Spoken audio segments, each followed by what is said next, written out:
Hello friends, my name is Winnie Byanyima. I lead the UN's global response to AIDS. I'm delighted to join you today for the opening session of HIV 2020.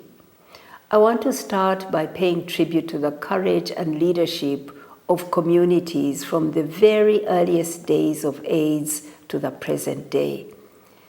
Let me start by telling you about Juliana Atieno, a young woman I met in Nairobi who inspired me. You can see her and her beautiful boys in the photo. Juliana volunteers in her local health facility as a mentor mother and supports pregnant women who test HIV positive. Juliana was herself diagnosed with HIV as a teenager, and she was already very ill. Today, she's healthy and the mother of those two lovely boys. She spoke to me passionately and with great expertise about her work. Like so many leaders in the HIV response, Juliana has overcome discrimination and violence to become a critical link for her whole community with the local health facility. She is the first person to accompany people for testing, supporting them, following them through the complex health system. Juliana is an AIDS counselor and a community mobilizer. For this critical role, Juliana receives a small stipend of $20 a month. That's not just.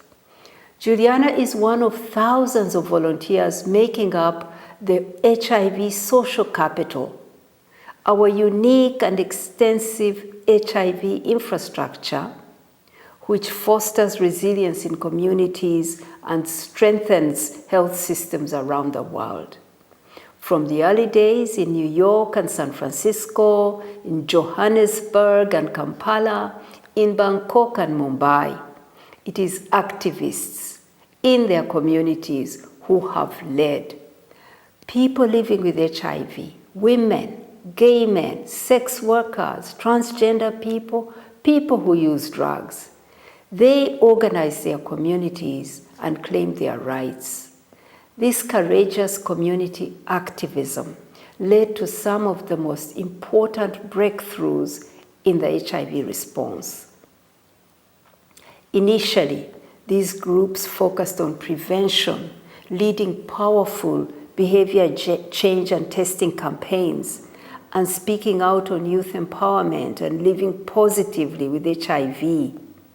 And they fought tooth and nail for treatments to be developed with some of the most creative civil disobedience campaigns this world has ever seen. When treatment became available, treatment access campaigns led by communities catalyzed treatment expansion around the world. And peer-led treatment literacy campaigns kept people on their life-saving drugs.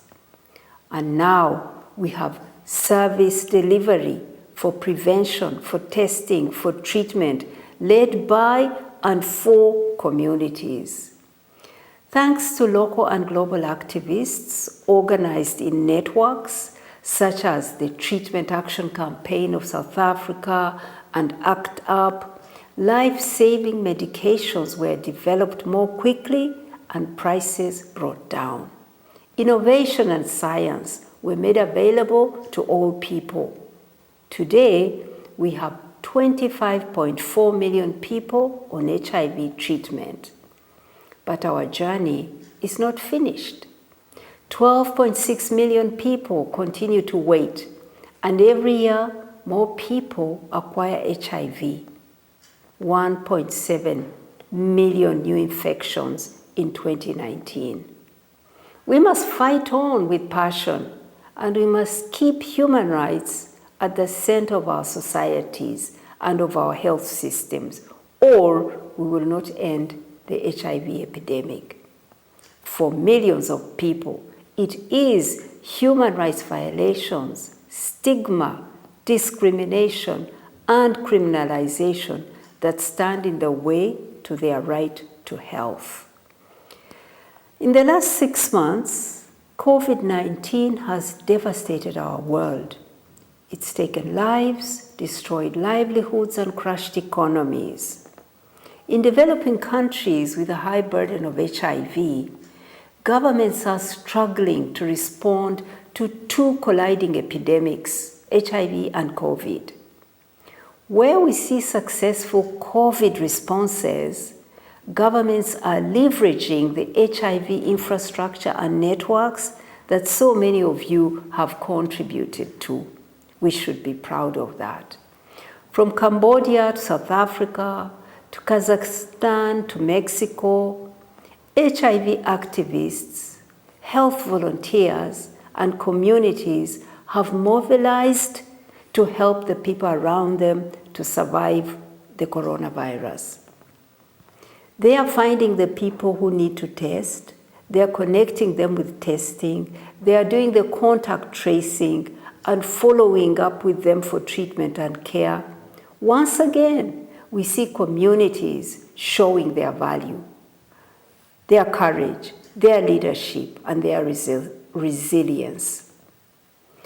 So to build back better from COVID, we must strengthen prevention and epidemic preparedness. And what we've learned from HIV is that this comes from empowered communities. Resilient health systems of the future must invest adequately in communities, in Juliana and the thousands of activists like her. This is how we will beat HIV and COVID-19 and be prepared for the next health crisis. We need you, just like the motto of your conference says, to reclaim the global response. I wish everyone a very successful and productive conference. Thank you.